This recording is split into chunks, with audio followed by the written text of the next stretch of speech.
지난 편에서는 대동맥류에 대해서 우리가 알아봤었고요. 이번 편에서는 대동맥류를 진단받고 병원에 내원하였을 때 어떻게 치료하는지에 대해서 알아보도록 하겠습니다.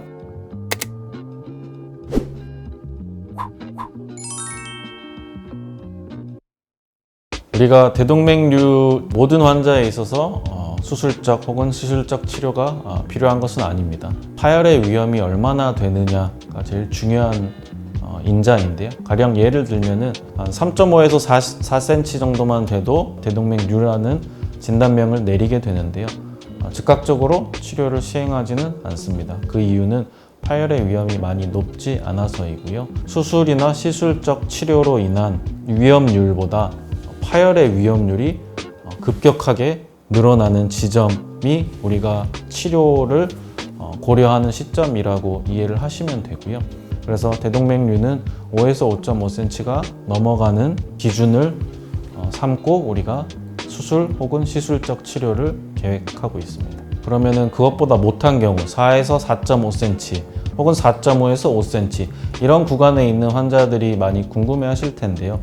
물론 유전성 대동맥 질환이 있으신 분들, 결국은 대동맥이 일반적인 사람보다 약하다는 의미이고요. 그런 분들은 기준이 더 낮습니다. 그래서 실제로 경우에 따라서는 4에서 4.5cm에서도 수술을 시행하고 있습니다. 다만 일반적인 정상인들이라면은 5에서 5.5cm가 넘어야 수술적 치료가 이득이 있는 거고요. 수술적 치료가 그 이하에서는 권고되고 있지는 않습니다. 왜냐하면 우리가 한번 결국 인조혈관을 삽입하거나 혹은 스텐트 그라프트를 혈관 안에 거치시키는 것인데 그것들이 장기적으로 가질 수 있는 위험 요소가 있기 때문에 모든 환자에 있어서 예방적으로 시술이나 수술적 치료를 시행하겠다. 그것은 합리화될 수는 없습니다. 대동맥류의 치료 목적이라고 함은 파열을 방지하는 것입니다. 크게는 인조혈관으로 갈아 끼우는 전통적인 수술이 있을 것이고요. 혹은 늘어나 있는 부분에 안쪽에다가 스텐트 그라프트를 삽입함으로써 혈류와 혈압이 삽입된 파이프에만 전달되도록 하는 그런 시술적 방법 두 가지가 있겠습니다. 이미 늘어나 있는 대동맥 벽에 압력이 전달되지 않도록 하는 중간 과정을 통해서 결국은 파열을 방지하는 최종 목표를 달성하게 되는 것입니다. 결국은 어떤 치료 방법을 선택해야 되는지 환자분들이 많이 궁금해 하시고요. 그리고 더 나아가서는 수술보다는 시술적 치료를 더 많이들 선호하십니다. 근데 개인 기호에 따라서 혹은 주치의의 기호에 따라서 결정하는 부분은 아니고 각각에 맞는 적절한 치료들이 존재한다고 이해하시면 되겠습니다.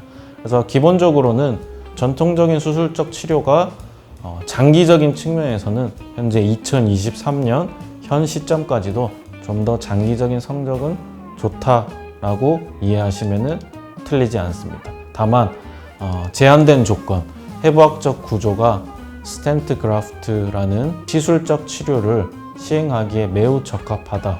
혹은 수술적 치료를 시행 후 회복을 못할 것 같은 환자들에 있어서는 매우 좋은 치료 옵션이 되는 것이고요. 수술적 치료도 잘 견딜 수 있을 것 같고 시술적 치료도 잘 시행될 수 있을 것 같고 이런 경우에는 주치의의 판단이 제일 중요할 것인데요. 중간에 있는 그레이 존에서는 여러 가지 선택들이 있을 수 있고 그렇기 때문에 두 가지 치료 방법에 모두 직접 시행해 보았고 두 가지 치료의 결과를 직접 경험한 사람이 판단을 해주는 것이 제일 환자 맞춤형 치료에 가까울 것이라고 생각됩니다.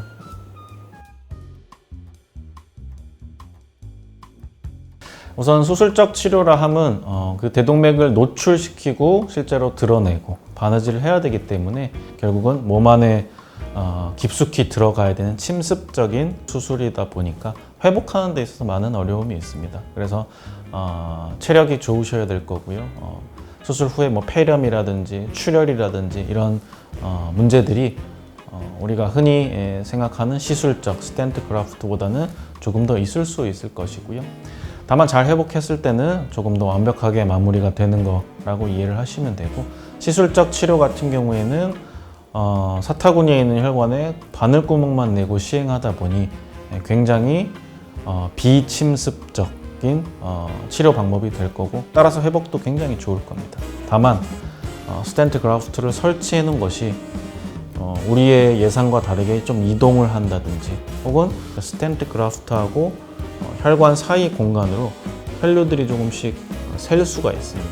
이런 것들이 있는 경우에는 장기적으로 계속 대동맥류가 조금씩 커질 수 있기 때문에 이런 것들을 잘 관찰해야 되는 단점이 될 수도 있는데, 이런 것들이 다 어떤 치료 방법을 결정하는 데 있어서 고려 사항이고, 스텐트 그라프트 삽입술도 굉장히 좋은 회복적 구조를 가진 사람에게 적절히 시행이 되면은 굉장히 좋은 결과를 유도할 수 있고요.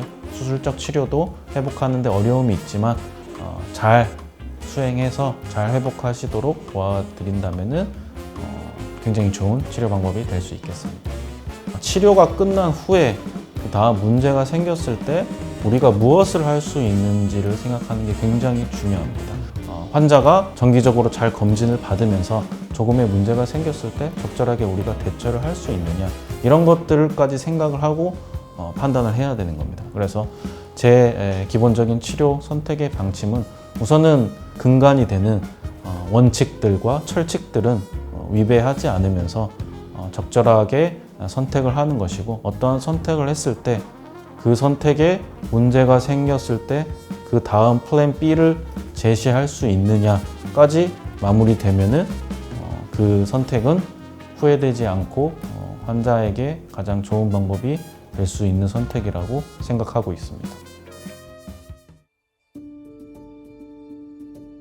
대동맥 치료라 하면은 굉장히 급성장하고 있는 분야 중에 하나입니다. 이유는 시술적 치료가 굉장히 많이 발달하고 있기 때문인데요.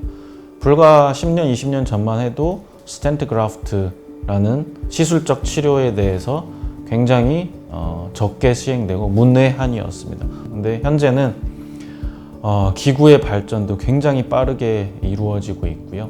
그래서 이러한 치료 방법에 대해서 익숙하지 않은 사람은 절대로 환자 개개인에게 가장 좋은 선택지를 드릴 수가 없습니다. 그래서 강남 세브란스 병원은 항상 시술적 치료와 수술적 치료를 같이 현재까지 국내에서는 가장 많은 경험을 보유하고 있는 센터이고요.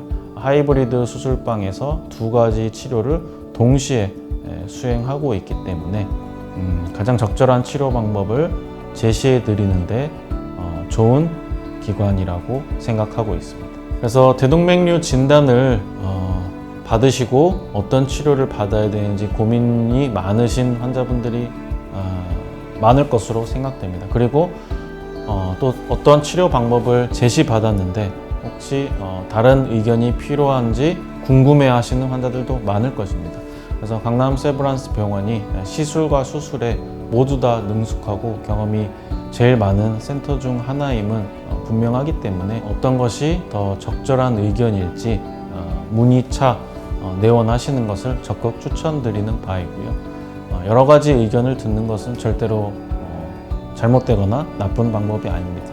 따라서 가장 숙련된 센터에서 가장 좋은 환자 맞춤형 치료를 제시 받아보시길 바라겠습니다.